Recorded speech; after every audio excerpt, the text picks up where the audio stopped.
আর একটা অংশ সেখান থেকে বীর্য আকারে তৈরি হলো, আর সেই বীর্যটা সহবাসের ফলে একটা রমণীর পেটের ভেতরে গেল, আর ওই বীর্যটার সঙ্গে স্ত্রীর যখন বীর্য মিলিত হলো তারপরে সেখানে একটা কি হলো, বাচ্চা তৈরি হলো, এটাই হলো মাংসপিণ্ড।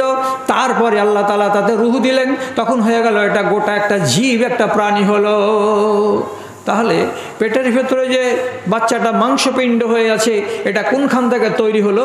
তাহলে মাটি থেকে তৈরি হলো। দুটো কথা তো যখন কোরআন থেকে বুঝে নিলাম, এবার আপনি খেয়াল করেন আমার কথার দিকে। কি কথা বলছি?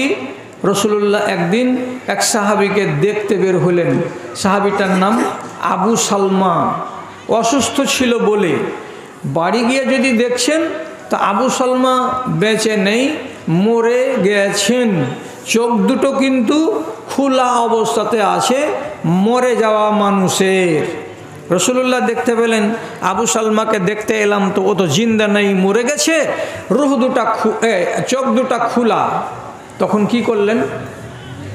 দাখালান নবী সাল্লাল্লাহু আলাইহি সাল্লাম আলা আবি সালমাতা ওয়াকাদ শাক্কা বাসারাহু ফাআগমাজাহু।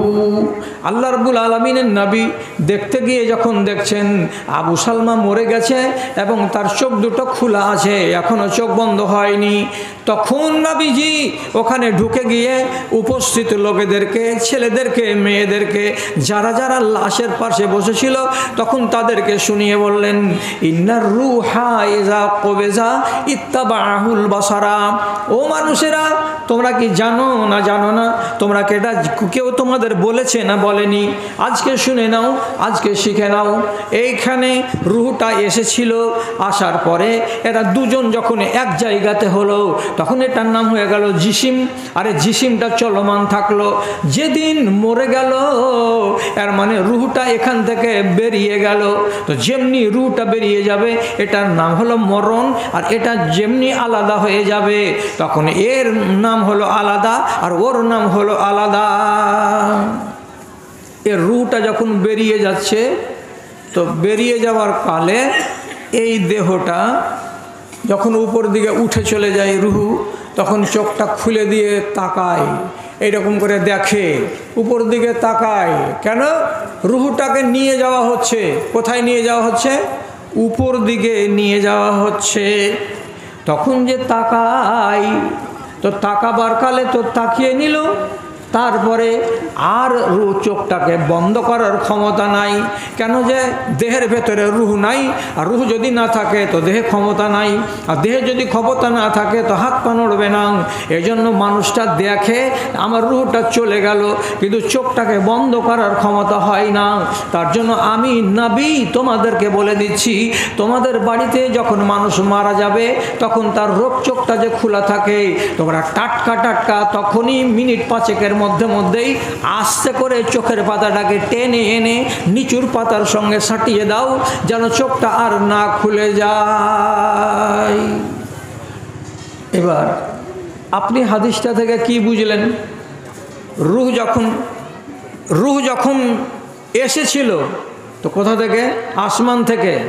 আল্লাহ তাআলা বলছেন সবাইকে উল্টা সফর করতে হবে। এই রূহ, তোমাকে রাখা হবে না, তোমাকে রাখা হবে না, এখানে আলাদা হতেই হবে তোমাকে। হ্যাঁ, আল্লাহ আলাদা আলাদা হয়ে গেলাম। যেমনি আলাদা হলো, কোথায় নিয়ে গিয়ে রাখবে আল্লাহ তাআলা? ওকে যেখান থেকে এসেছিলে ওখানে চলো। এটার নাম হলো উল্টা সফর। আল্লাহর ফেরেশতারা তাকে উপর দিকে নিয়ে চললেন, ওকে যেখান থেকে এসেছিলাম সেখানে চলে গেলাম। দেহটা পড়ে থাকলো, কি হবে? গোসল দেওয়ার পরে তাকে কাফন পরিয়ে দেওয়া হবে। কাফন দেওয়ার পরে বলুন তো ওকে কি করা হবে? খাল খুঁড়ে দিয়ে মাটিতে ভরে দেওয়া হবে।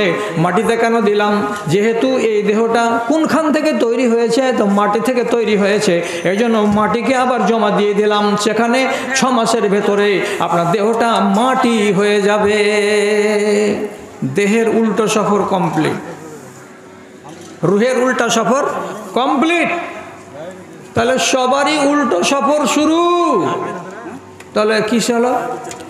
আসমানের উল্টা সফর হলো, জমিনের উল্টা সফর হলো, সূর্যের হলো, চন্দ্রের হলো, তারকারাজির হলো, সবারই উল্টা উল্টা করে সফর আল্লাহ তাআলা করিয়ে রেখে দিলেন। এখন আমাদের এই যে দুনিয়াটা আছে, এইটাকে রব্বুল আলামিন কবে উল্টিয়ে দিবেন, দেওয়ার পরে শেষ করবেন সবকে, এর উল্টা সফর কবে হবে? তো রাসূলুল্লাহ বলছেন, যেদিন যেদিন এইটা এইটা এইটা এইটা দেখতে পাবা, সেদিন মনে মনে ভেবে নিও এই দুনিয়ার উল্টা সফর শুরু হবার টাইম হয়ে গেছে, আর দেরি হবে না বেশি। কি কি দেখব?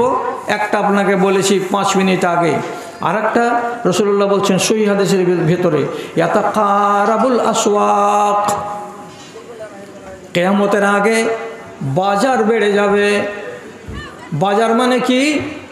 এই চৌরাহাতে একটা বাজার, আবার ওই চৌরাহাতে আর একটা বাজার, যেখানে যেখানে গ্রামের মাথা, যেখানে যেখানে 2 গ্রামের মোড় সংযোগ স্থল আছে, সেখানেই দোকান গজিয়ে যাবে, রাতারাত দোকান হয়ে যাবে, রাতারাত সেখানে বাজার লেগে যাবে। দেখে মনে হবে কত লাখ লাখ টাকার জিনিস বিক্রি হয়। আপনারা দূরের মানুষ, আমাদের এলাকাতে তো যান না। তা আমার গ্রামের নাম হলো বিশনপুর। 25-30 বছর আগে দেখুন স্ট্যান্ডে নামতাম, একটা চার দোকান, বেলা 11টা বেজে গেলে তুমি মরে গেলেও কিছু পাবা না, এক ফোঁটা পানিও পাবা না। ফের আসরের ঢিলাতে আসবে, মাগরিব পর্যন্ত, ঈশা পর্যন্ত থাকবে, আর কিছু পাওয়া যাবে না। এখন কি হলো? এলাঙ্গি ঘাটটা যদি পার হচ্ছি তো গরম গরম বাজার। এখান থেকে 1 কিলোমিটার মেরে কেটে হবে না 3 গ্রামের সংযোগ স্থল, শোলমারি, এলাঙ্গি এবং বিশনপুরের 3 মিডিল জায়গাতে, ওখানে একটা গরম গরম বাজার। এখান থেকে আর একটু যখন এগিয়ে গেলাম 500 মিটার, আমার নিজের গ্রাম বিশনপুর গ্রামের মাথায়, ওখানে যদি দেখছি তো রাতারাত বাজার লেগে গেল। ওখান থেকে 1 কিলোমিটার যাব না, সেখানে দেখা যাচ্ছে ধানগাড়া পঞ্চায়েতের বাজার। চারিদিকে ½ কিলোমিটার, 1/2 কিলোমিটার দূরে দূরে বাজার গজিয়ে উঠবে। আর যত বেশি বেশি বাজার হবে, তোমরা জেনে নিও, তোমরা খাতা কলমে লিখে নিও, কিয়ামত কাছে আসছে। কেন? বাজার যত বাড়বে তত মানুষের ঈমান ড্যামেজ হবে। এটা কথা উল্টা লাগলো। যতটি আপনারা আছেন, আপনারা সবটি মানতে রাজি নন। বাজার বাড়তে গেলে ঈমান ড্যামেজ হবে। বাজারের সাথে ঈমানের সম্পর্ক কি? ঈমানের সম্পর্ক কি? কটার সময় আপনি গেলেন বাজারে, আসরের নামাজ পড়েছেন, গিয়ে পড়েননি আল্লাহ জানে, 20টা টাকা পকেটে আছে, কাম নেই। এই জমানার লোক কাজ করে না, করে কাজ। এই জমানার লোক কটা হাল বাহে, এই জমানার লোক কয়টা নিড়ানি দেয়, এই জমানার লোক হাত দিয়ে কটা ধান কাটে, সমস্ত মেশিনে কাটছে। সব মেশিন মেশিন মেশিন মেশিন। মানুষ হয়ে গেছে বসুয়া, মানুষ খেটে খায় না, কাম নাই, কাজ নাই। তো মানুষ কহে না যে কুকুরের কাম নাই তো আস্তে হাঁটন নাই, বলে না কথাটা একটা? কুকুরের কাম নাই তো আস্তে হাঁটন নাই। কুকুরের কোনো কাম না থাকতে গেলেও ধুকুর ধুকুর ধুকুর ধুকুর করে দৌড়াতে থাকবে, মনে হচ্ছে ও অফিস ধরবে তাড়াতাড়ি করে। তো আমাদের কথাটা, আমি এটা কেন আনতে গেলাম এইখানে? আমার তো কোনো কাম নাই। আরে কাম নাই তো কি করবো রে? হ্যাঁ চল চকে, চল চকে চলে এলাম, চৌক যেটাকে বলা হয়। সে চকে যদি এলাম, চায়ের দোকানে বসলাম, একবার এক ধাক্কা হয়ে গেল। আর 20-25 আধা ঘন্টা পর আর একটা পরিচিত লোক চলে এলো, আর দূর থেকে সালাম দিল, আসসালামু আলাইকুম বিহাই, আরে এসো এসো চাটা খেয়ে এলো। আর চা খাইনি তো, আর কত, হ্যাঁ আমার খাও না জি। এবার বিহার চা ফের হলো। বিহার চা খেতে খেতে খেতে খেতে কোনো একটা আল্লাহর বান্দা ছিল মসজিদে, বলছে হাইয়া আলাল ফালাহ, মাগরিবের আজান হয়ে গেছে। এবার আজানের শক্তিটা কি? আজানের শক্তিটা কি? যখনই তোমার কানে আল্লাহু আকবার আল্লাহু আকবার এ ধ্বনিটা যাবে, যেখানেই থাকো না কেন, তোমার পা যদি উত্তর দিকে হয়ে থাকে, আর উত্তর দিকে যাবে না, যেদিকে আওয়াজ হচ্ছে সেদিকে যেতে হবে। এটা হলো আজানের পাওয়ার। তোমার যদি পাছাটা চেয়ারে লেগে থাকে, চেয়ারখানাকে ছেড়ে দিতে হবে, আর দিয়ে তোমাকে যেদিকে আওয়াজ আছে সেদিকে তোমায় যেতে হবে। এটা হলো আজানের পাওয়ার। কিন্তু চায়ের দোকানে আপনি বসেছিলেন, ওখানে 10-12টা মুসলমান, 3-4টা গায়ের মুসলমান, উজাল কুমার, বিজয় কুমার, উমুক রবিদাস, তুমুক রবিদাস, সব বসে আছে, আপনিও বসে আছেন। আজান পড়ে গেল, তো উজাল কুমার, বিজয় কুমার এরা তো উঠলো না। কেন? যে এদেরকে তো উঠতে হবে না, এদের তো নামাজ নেই। তোমার পাছাটা বেঞ্চে লেগেই আছে। তা আপনার নাম যে রমজান আলী, আপনার নাম যে উসমান আলী, আপনার নাম যে এলাহি বক্স, আপনার নাম যে আরও কত কত সুন্দর সুন্দর। আপনার তো উচিত ছিল উঠে যাওয়া, কিন্তু আজান পড়ার পরেও শতকরা 98.5টা মুসলমান চায়ের দোকানে বসেই থাকে, দোকানকে ছেড়ে মসজিদ ঘরে যায় না। আপনি বলুন, এই বাজারটা ইমান বাড়ানোর জায়গা না ইমান নষ্ট করার জায়গা? এখানেই ইমান নষ্ট হয়। কেন নষ্ট হয়? আপনি আমার ভাইদেরকে সকালবেলা যখন চায়ের দোকানে আমজাদ সাহেব যখন বসবেন, তখন একবার খালি বলবেন, হাজি মৌলভীটা জেলা তোমার সামনে বকছিল, তো তুমি ওকে রুকলে না কেন? তো উনি যদি বলেন যে শরমে রুকিনি, তাহলে এটা খিয়ানত। আর উনি যদি বলেন কথাটা ঠিক, তো রুকবো কেন? তাহলে এটা বারহাক। আল্লাহ তাআলা কোরআনে বলে দিয়েছেন, একগুলো লোককে জাহান্নামে জ্বলতে দেখে জিজ্ঞেস করা হবে, হাজি তোমরা জাহান্নামে কেন এসছো? গতসীমালের লোক মার্ডার করেছিল নাকি, জাহান্নামে কেন? তো এরা জবাব দিবে কি? কোরআনে কি লেখা আছে? কালু লাম নাকু মিনাল মুসাল্লিন। 1 নম্বর কারণ আমরা নমাজি ছিলাম না। 1 2 নম্বর তারা জবাব দিয়ে বলবে ওয়ালাম নাকু নুতইমুল মিসকিন, আমরা গরিবকে খানা দিতাম না। 3 নম্বরে এই গ্রামের লোকগুলো জবাব দিয়ে বলবে ফেরেশতাদেরকে, কেন জাহান্নামে এসেছি? তার কারণ 3 নম্বরটা হলো এই, কুন্না নাখুযু মাল খায়েজিন, আমরা চায়ের দোকানে কিংবা অনর্থক জায়গাতে বসে বসে ভদর ভদর করছিলাম। কার সাথে? তো যারা যারা ভদর ভদর করে তাদের সাথে। তাহলে ভদর ভদর করা লোক কাদের সঙ্গে? তো অনর্থক কথা বলা লোকের সঙ্গে। অনর্থক কথা বলে বলে সময় কাটিয়েছিলাম, আমরা নামাজের ধার ধারিনি, যার কারণে আজ আমাদেরকে জাহান্নামে আসতে হয়েছে। কোন জরুরি কথা থাকে চায়ের দোকানে? রাত 8টা পর্যন্ত। গেছেন কটার সময়? 3টার সময়। আসছেন কটার সময়? রাত 8টার সময়। বাড়ি আসছেন তো এশা নামাজ হয়ে গেছে, বহু বেটি খানা নিয়ে বসে আছে। বাড়িতে ঢুকতে মাত্রই হয়েছে, দুলালির বাপ তোমার খাস লোক কেন এমন রাত 9টাতে কেন বাড়ি আসো তুমি? হ্যাঁ বলিস না, 5টা লোকের সাথে দেখা সাক্ষাৎ হয়েছে, কথাবার্তা বলছি, ভালো লাগছে, সময়টা কেটে যাচ্ছে। সময় কেটে যাচ্ছে, আর তোর নমাজের সময় হলো না। বাঁশখানা যে আল্লাহ তাআলা ছিলাচ্ছে ফেরেশতাকে দিয়ে, বাঁশখান দেখেছি? খুব তো সময় কেটে যাচ্ছে, কবরে কিন্তু সময় কাটবে না। এবার কি বললাম আপনাকে? 2 নম্বর আলামতটা, যেদিন দেখবেন বাজার ঘন ঘন হয়ে গেছে, টাইম চলে আসছে দুনিয়াকে উলট পালট করার। আর একটা সেটা কি? আল্লাহ রাব্বুল আলামিন বলছেন, ইন্নাল্লাহা ইয়াকবিজু শারিতাতাহু মিন আহলিল ঈমানি ওয়া ইয়াবকা আজাজাতান। দুনিয়াতে যতগুলো নেককার লোক আছে, নমাজি লোক আছে, পরহেজগার লোক আছে, এ মানুষগুলো গায়ে গায়ে 4টা 5টা 6টা 7টা করে আছে। এক এক করে রব্বুল আলামিন একদিন অমুক হাজিকে উঠিয়ে নিলেন, আর একদিন অমুক সাহেবকে উঠিয়ে নিলেন, আর একদিন অমুক আলীকে উঠিয়ে নিলেন। যেগুলো ছিল পাক্কা নমাজি লোক, গ্রাম থেকে নমাজি লোকটাকে সবদিকে আল্লাহ তাআলা উঠিয়ে নেবেন। আর হাইয়া আলাল ফালাহ বলে ডাকার লোক জুটবে না। আর যদি বা জুটে যাই, তাহলে নমাজ পড়াবার লোক জুটবে না। আবার যদি বা জুটে যাই, তো মসজিদে মাত্র 2জন লোককে পাওয়া যাবে, একটা বেতন ভোগকারী মুয়াজ্জিন আর একটা বেতন ভোগকারী ইমাম থাকবে। এরা 2জন ডিউটি করবে। কেন? যে ডিউটি না করলে টাকা পাওয়া যাবে না। বাকি পিছন দিকে লোক জীবনে জুটবে না। কেন? যে ইমানদার লোকগুলোকে আল্লাহ তাআলা সবকে মেরে দেবেন। বাকি থাকবে কারা?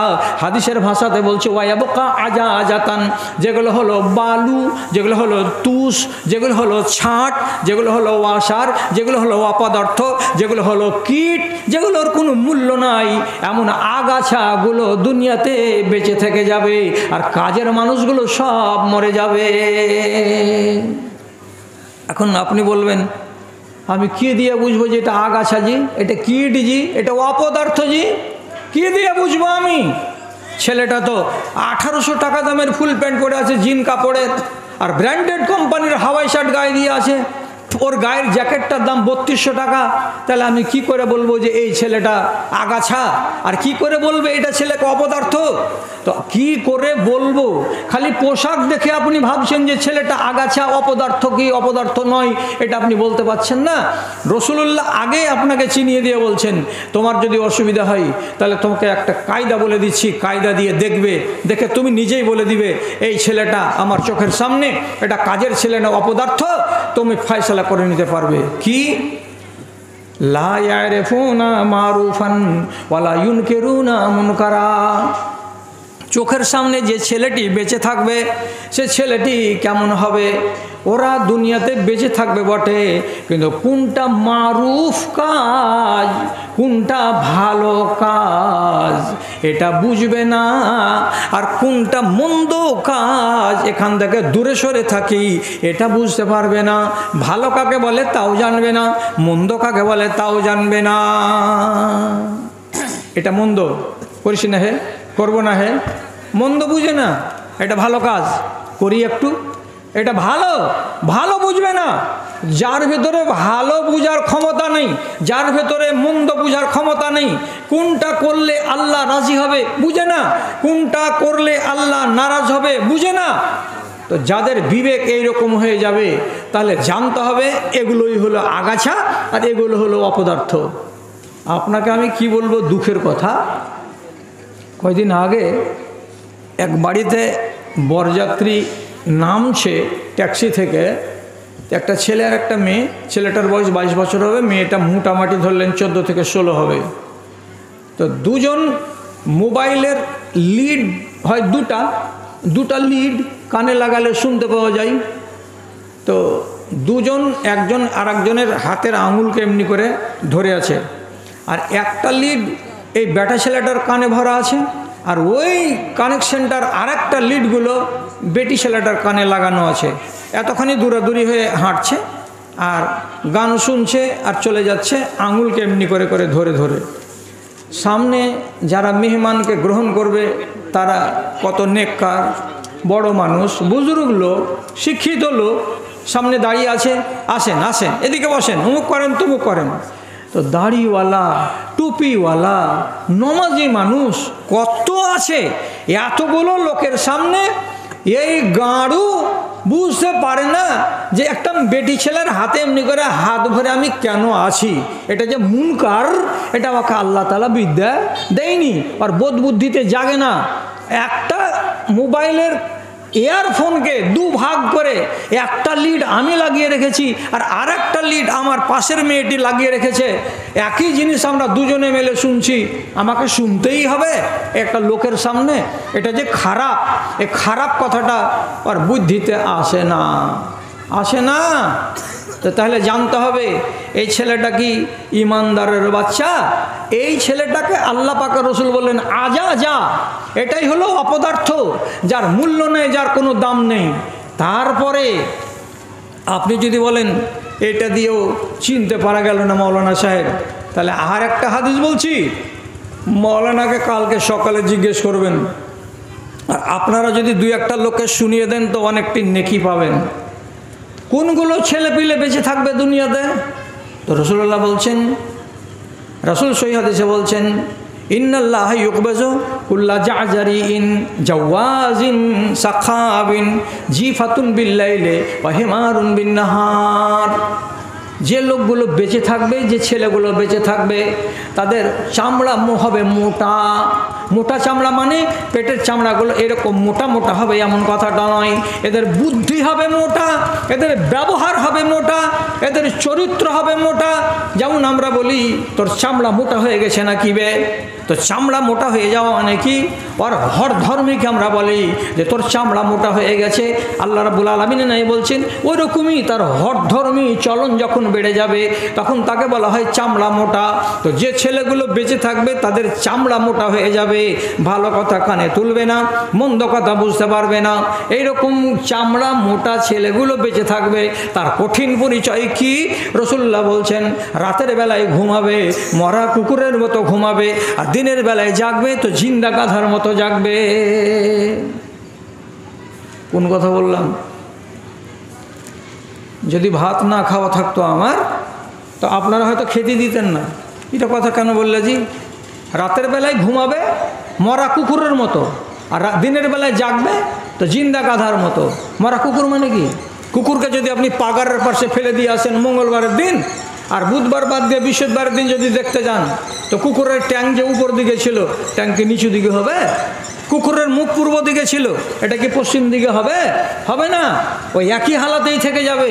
তো এই ছেলেগুলো এমন হবে যে রাতের বেলায় ঘুমাবে তো যেন কি মরা কুকুরের মতো ঘুমাবে।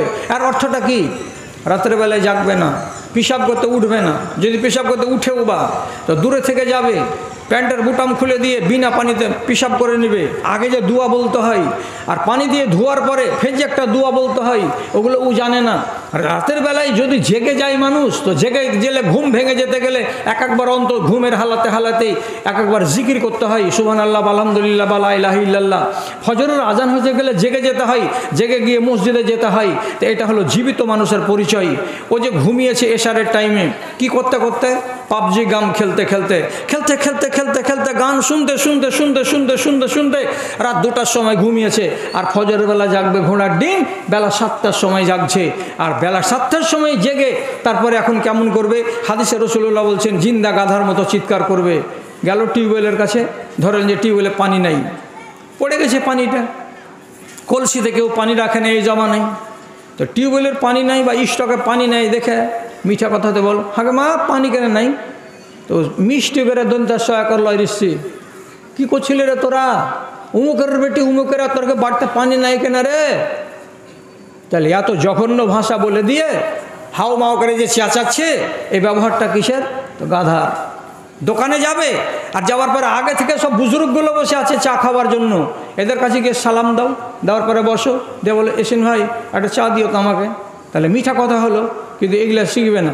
বসে আছে বুজুর্গেরা, তাদের কাছে যাওয়া মাত্র দূর থেকে বলবে এসে না বে একটা চাগলা দিবি দিকে।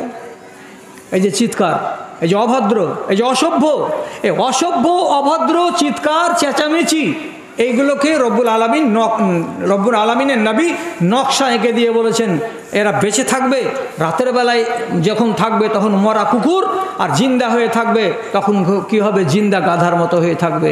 যেদিন দেখবে এরকম চরিত্র, তোমাকে জানতে হবে দুনিয়া উল্টা সফর করবে। আর বেশি দেরি নাই, আর বেশি দেরি নেই। আর আরও অনেকটি কথা আছে, অনেকগুলো আলোচনা আছে যে আল্লাহ রাব্বুল আলামিন দুনিয়াকে উলট পালট করবেন, তার আগে আগে এইটি কাজ হবে, তাহলে উলট পালট হবে। কিন্তু এতটি কথা তো বলার টাইম নাই।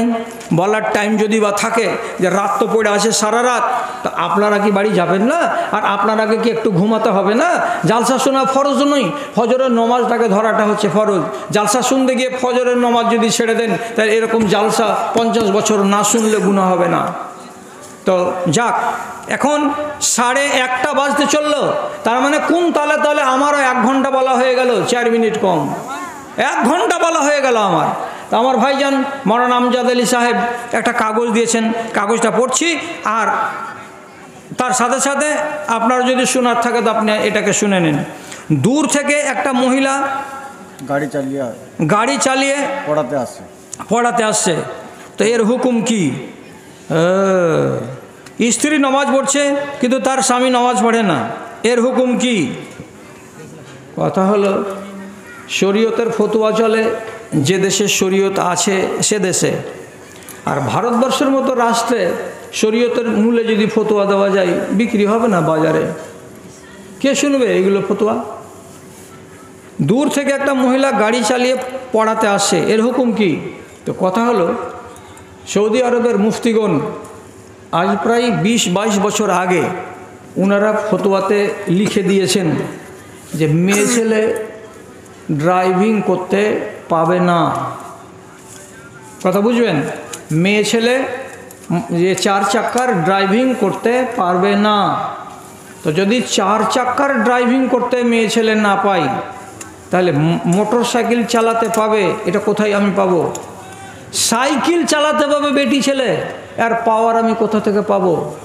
কিছু কিছু কাঠমৌলবি বলছে হযরত আয়েশা যে উঁট চালাচ্ছিলেন, তো উঁট হযরত আয়েশাকে চালাইতে হয়নি। হযরত আয়েশা উঁটে চড়তেন তো লাগাম ধরে টাননেওয়ালা একটা খাদেম থাকতো, উনি নিজে উঁটের লাগাম ধরে এমনি এমনি এমনি এমনি করতেন না। মা আয়েশার উঁটের উপর একটা টপ্পর থাকতো, আর টপ্পরের ভিতরে উনি বসে থাকতেন পর্দাতে। আর যেই লোকটা লাগামধারী সে লাগাম ধরে টেনে টেনে টেনে টেনে নিয়ে চলতো। এটাকে মা আয়েশার উপরে দলিল খাড়ো করে দিয়ে কেউ যদি বলে যে সাইকেল চালা যায়, আমি বলছি কবরে যাওয়া পর্যন্ত মহিলাদের সাইকেল চালা জায়েজ নয়। মহিলাদের মোটর সাইকেল চালা জায়েজ নয়। এবার চালাক স্কুল মাদ্রাসা, স্কুল ওকে যদি ওর বাপ পারে তো রিক্সা ভাড়া করে দিবে, আর ওর বাপ যদি না পারে পায়ে হেঁটে যাবে। পায়ে হেঁটে যাওয়ার সমান যদি স্কুল না হয় পড়াতে হবে না।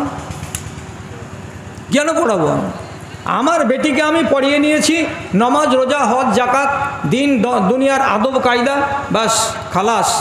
আর আমি এখানে থাকবো আর বেটিকে একাই পাঠিয়ে দেবো হায়দ্রাবাদে, আমি বেটিকে একাই পাঠিয়ে দেবো কলকাতাতে, বিনা মাহরামে কোনো বেটি ছেলে কোনো জায়গাতে যেতে পাবে আর থাকতে পাবে, এরকম হাদিস আমি আজ পর্যন্ত পড়িনি।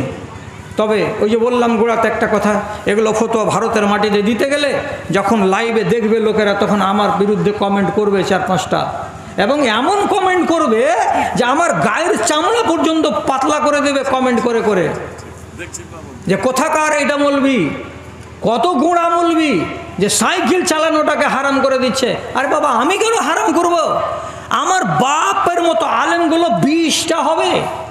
এত জ্ঞানী জ্ঞানী আলেম সৌদি আরবের ফতোয়া পর্ষদে বসে আছেন, উনারা রায় করে রেখেছেন। আজকে 22 বছর আগে ফতোয়া লাজনাতির দায়মাকে উঠিয়ে দেখেন, উনারা হারাম করে রেখেছেন। আমি কি ফতোয়া দিলাম? আমি তো ফতোয়াটাকে শুধু আপনার কানে পৌঁছে দিলাম, বাস। এতে যতখানি আমি দায়ী হই আর যতখানি আমি দোষী হই, বানান দোষী আপনি আমাকে, আমি এগুলো পরোয়া করি না। এবার কথা থাকলো কি, স্ত্রী নমাজ পড়ছে কিন্তু তার স্বামী নমাজ পড়ে না, এর হুকুম কি? যদি তার স্বামী মাঝে মাঝে ধরে নেন জুমার দিন একদিন পড়ে নিল, কিংবা মঙ্গলবারের দিন হঠাৎ করে জোহরের নমাজ পড়ে নিল, যদি এই রকম ঘটনাটা ঘটে তাহলে স্বামী স্ত্রী আছে, স্বামী স্ত্রী ওরা মিয়া বিবি হয়ে আছে। কেন? যে এই লোকটা ঈমান থেকে খারিজ হয়ে যায়নি। এবার ও যদি করে কি জুম্মারও নামাজ পড়ে না, 5 ওয়াক্তেরও নামাজ পড়ে না, আর ওর স্ত্রী শুধু নামাজ পড়ে, তো কি বারের দিন যে আল্লাহর হুকুমে ওরা দুজনের বিবাহ নষ্ট হয়ে গেছে, ওই বারটা আমি বলতে পারবো না। ওদের বিবাহ নষ্ট, ওর কাছে থাকা আর এর কাছে থাকা হারাম। এখন ভারতবর্ষের মাটিতে এটা ফতোয়া দিব যে মুলি সাহেব চশমা লাগিয়ে তোমার গ্রামে দেখো গা কতটি লোক আছে নমাজ ছাড়া। তা আমার গ্রাম হোক আর আমার বাড়ি হোক আর আপনার গ্রাম হোক, যদি এইরকম বাস্তব চেহারাটা হয় তাহলে পারে স্ত্রী যদি এইরকম হয় তো ওর কাছে পুরুষের গমন করা না যায়, আর পুরুষটা যদি এইরকম হয়ে যায় তো স্ত্রীর ওর কাছে গমন করা না যায়, চলবে না। এটার নাম শরীয়ত নয়। আরও কথা আপনাকে আমি বলে দিচ্ছি, দিয়ে শেষ করছি কথা। রসুলুল্লাহর জামাই বাবুর নাম আবুল আস আর তার বেটির নাম হলো হযরত জৈনব। তো মক্কার 13 বছর জিন্দেগিতে আবুল আস ঈমান আনেনি, তবুও রসুলুল্লাহ বিবাহটাকে ভাঙেননি। জামাই আর বেটিকে এক জায়গাতে রাখার অনুমতি দিয়েছিলেন, কিন্তু যখন ইসলামে আইন চলে এলো যে একটা বেদিনের কাছে একটা দিনদার মহিলা থাকতে পাবে না, একটা কাফেরের কাছে একটা মুমিন মহিলা থাকতে পাবে না, তখন রসুলুল্লাহ করলেন কি, বদর যুদ্ধের পরের দিন আবুল আসকে ছেড়ে দিলেন, আর দেওয়ার পরে বললেন মক্কা যাও, আর যাওয়ার পরে আমার বেটিকে আমার বাড়িতে জমা করে দাও, তোমার কাছে আমার বেটি থাকবে না। কেন? আমার বেটি হলো ইমানদার আর তুমি হলে একটা বেঈমান লোক, তোমার কাছে ইমান নেই, অতএব আমার মেয়ের কাছে তোমার থাকা যায় নয়। তখন আবুল আস রসুলুল্লাহর বেটি জৈনবকে দুজন লোককে দিয়ে উঠে চড়িয়ে আল্লাহর নবীর কাছে পৌঁছে দিয়েছিল। আল্লাহর নবীর কাছে পৌঁছে দিল। রসুলের বেটি আলাদা, জামাইবাবু আলাদা। কেন আলাদা হলো? এর দিন আলাদা, ওর দিন আলাদা, এর ধর্ম আলাদা, ওর ধর্ম আলাদা। তারপরে আবার কিছুদিনের মাথাতে, এই 6 মাস 7 মাসের মাথাতে এমন একটা ঘটনা ঘটে গেল যে আবুল আস মদিনাতে এসে ইসলাম কবুল করে নিল।